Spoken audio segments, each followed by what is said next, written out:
Chacun sait que c'est un journaliste autrichien qui s'appelait Theodor Herzl. Il a assisté à l'affaire Dreyfus.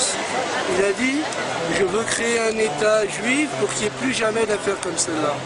Or aujourd'hui, dans cet État, des affaires Dreyfus, il y en a tous les jours et encore pire que ça. Donc, l'existence de cet État est totalement injustifiée. Maintenant, il faut analyser les choses plus en profondeur.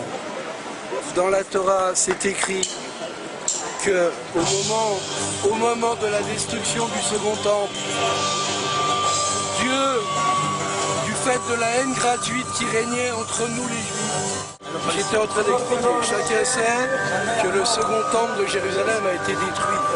Pour quelle raison Dieu l'a détruit? J'ai quelque chose que je suis un peu gêné de dire, mais c'est pas grave si on m'écoute jusqu'au bout. Il existait une haine gratuite entre nous et Dieu avait décidé de nous exterminer totalement. Au lieu de nous exterminer totalement, il a dit « Je vais détruire le second temple de Jérusalem et je vais vous exiler parmi les peuples, parmi les nations du monde. » Et c'était la condition. Dieu a dit « Je vous exile parmi les nations du monde, je détruis le temple. » Et c'est la condition pour que j'annule mon décret d'extermination.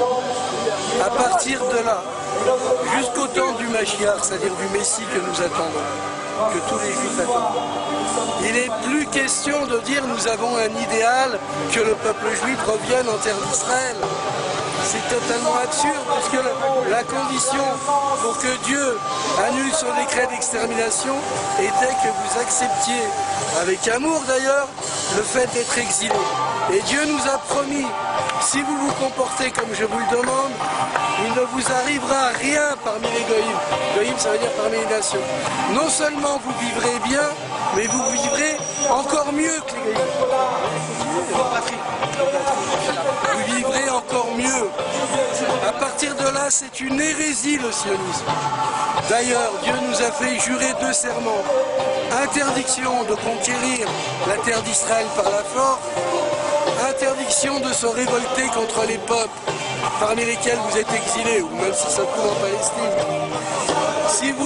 Si vous transgressez ces serments, il va vous arriver des catastrophes. Et c'est la Shoah. La Shoah est due à l'action des sionistes. Il faut le savoir. Les sionistes ont fait la Shoah. Le plus grand mensonge de l'histoire, c'est qu'ils disent du fait qu'il y a eu la Shoah, ça justifie l'existence de notre État sioniste. C'est tout le contraire. C'est du fait de l'existence de l'État sioniste, ou plus exactement, des agissements de ceux qui voulaient créer l'État sioniste, qu'il y a eu la Shoah.